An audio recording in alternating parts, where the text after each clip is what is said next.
ঝাড়খণ্ড একবার একটা ডেপুটেশনের ব্যবস্থা করুন, আমরা এখান থেকে যাব, দেখি কি বলছি। ঝাড়খণ্ড চলুন, ওই কারা সহ আমরা ডেপুটেশন দেবো। বড়াম থানাতে কি থানা আছে একবার দেখি তাদের বক্তব্যটা কি। তারা যখন এসছে তো আশা করি আমরা ঠাকুর তো স্টেজে ডাকিয়েছে, কিন্তু কেউ স্টেজে উঠে নাই, ছিল কিন্তু স্টেজে উঠে নাই। আর কেসিয়ার মনোজ মাঝি ছিল, মাঠে ঘুরে বুঝতে ছিল, কিন্তু দামোদর মাহাতো ভিতরে ভিতরে ঘুরে বুঝে বাইরে বাইরে, কিন্তু স্টেজে উঠে নাই।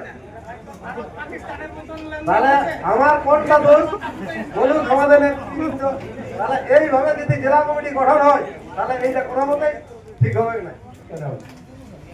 আমাদের দিক থেকে ভলেন্টিয়ার গেছিল, ওদেরও ভলেন্টিয়ার ছিল, একটা ঝামেলা একটা হচ্ছে। কাহানে আপনার শত্রুঘ্ন মাহাতোর কারাটাকে কেন লাগাবি না বলে জোর করে মাঠে ঢোকান দিল। কি গন্ডগোল হয়েছে জানি নাই, কিন্তু যার কারা তার তো সক্রিয়তা থাকবে, থাকবে কি না। কিছু নিয়ম করছিল, টাকা দিল নাই, সেটা মীমাংসা হলো না। কিন্তু আপনারা যদি নিয়মের মধ্যে থাকেন তাহলে আপনাকে নিয়ম মানতে হবে। আর যদি বলেন যে না আমরা এইসব নিয়ম মানব নাই, আপনারা আজকেই বলুন যে না আপনাদের নিয়মে নাই, আমরা যাচ্ছি একটু। সন্তোষ মাহাতো মেলা করছে 14 পরেও যখন মন। একটা নিয়ম হলো যে করালি কি করে কারাটাকে হাতানো হলো বাবলু রাঙামাজার কাছে, আবার মানেশ্বর সেই কারাটাকে ধান দিনাকে নিয়ে আসছে। তাহলে কার নিয়মটা ঠিক? আজকে ওই দিকটা ঠিক করে দেন একদম। ভাদ্রের 9 তারিখে শুরু হবে আর 14 9 তারিখে বন্ধ হবে। তারপরে যে আগে বা পরে যেন না হয়, নিয়ম মানতে হবে। আপনারা এইখানে মানবেন না, রোডে গিয়ে মানবেন নাই।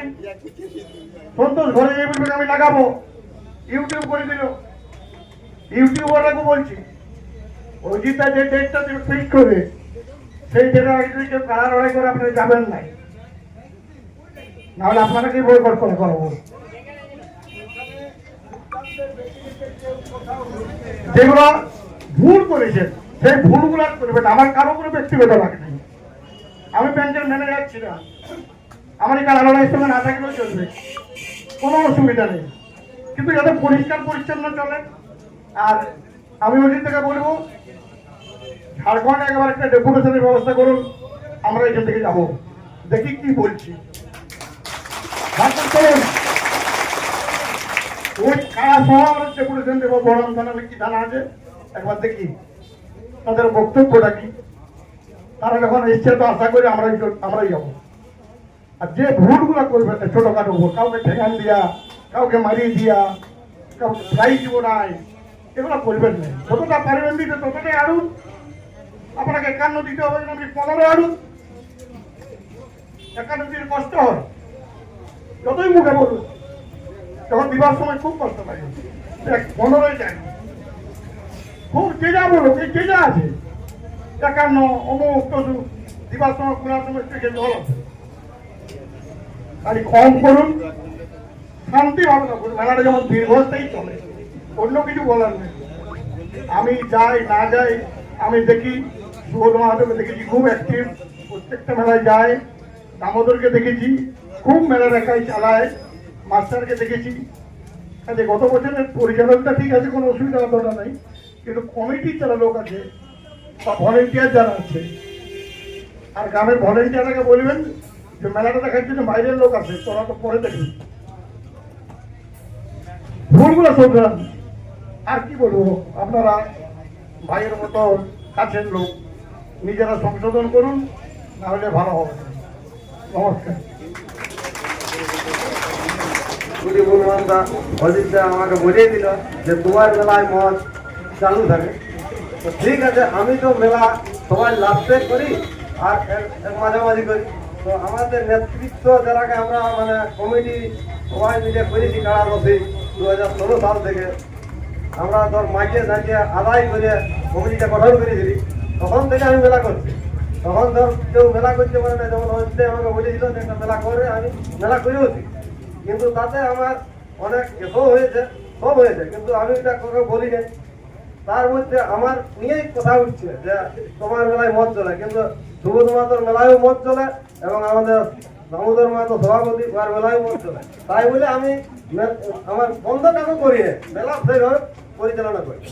আর আমার মেলায় এই যে এত 8টা 10টা গাড়াল হয়, মানে পরে 10টা 51, সেই থেকে আমি কেন নাই পারবো? আমি কি মানুষ নই? তাই বলে আমি করি। আর এতদিন থেকে আমি কমিটিকে কোনোদিন মানে বলি নাই খারাপ কথা, আর কোনোদিন বলবও না। এইবারের যে মেলায় আমার যে 15 চৈত্র, এটা কমিটিকে সবাইকে সাক্ষী রেখে এবং বলে আমি মেলাটা করেছি। যে ও মেলা হুট করতে করে দিল এটা নয়, সবাইকে বসে আলোচনা করে আমি মেলাটার ডাক নিয়ে দিয়েছে কবে করবো। তাই বলে দিয়েছে বলে করেছিলি, কিন্তু থাকা সত্ত্বেও আমি কমিটিকে আমি ডাকিয়েছিলি দামোদর মাহাতো, সম্পাদক সুবোধ মাহাতো এবং আমাদের কার্য সভাপতি দুলাল মাহাতো, কেসিয়ার মনোজ বাড়ি, সবাইকে ডাকিয়েছি স্টেজে। আমাদের ঠাকুরদাস মাহাতো স্টেজে ডাকিয়েছে, কিন্তু কেউ স্টেজে উঠে নাই। ছিল কিন্তু স্টেজে উঠে নাই। আর কেসিয়ার মনোজ বাড়ি ছিল, মাঠে ঘুরে বুঝতে ছিল, কিন্তু দামোদর মাহাতো ভিতরে ভিতরে ঘুরে বুঝে বাইরে বাইরে, কিন্তু স্টেজে উঠে নাই। তাহলে আমার কোনটা দোষ বলুন আমাদের নেতৃত্ব? তাহলে এইভাবে যদি জেলা কমিটি গঠন হয়, তাহলে এইটা কোনো মতেই ঠিক হবে না। হ্যাঁ, থাকাকালীন কেরানায় উঠবে, স্টেজে না যাইতো সেটা আমি বলতে যে পৌঁছে নাই। তাহলে স্টেজে উঠে নাই কি কারণে? তাহলে কারো উপর বিরোধিতা করলে এইভাবে কমিটি চলবে না। আমি এটাই বলছি, কমিটি এইভাবে চলবে না। যে যাকে করছে এখন বলছে যে কমিটি চেঞ্জ করুক, আর যাকে সিদ্ধান্ত দিবে সে যেমন ঠিকভাবে ব্যবহার করে, নাই তো আমরা মানব না। অসংখ্য ধন্যবাদ আমাদের সকলছি।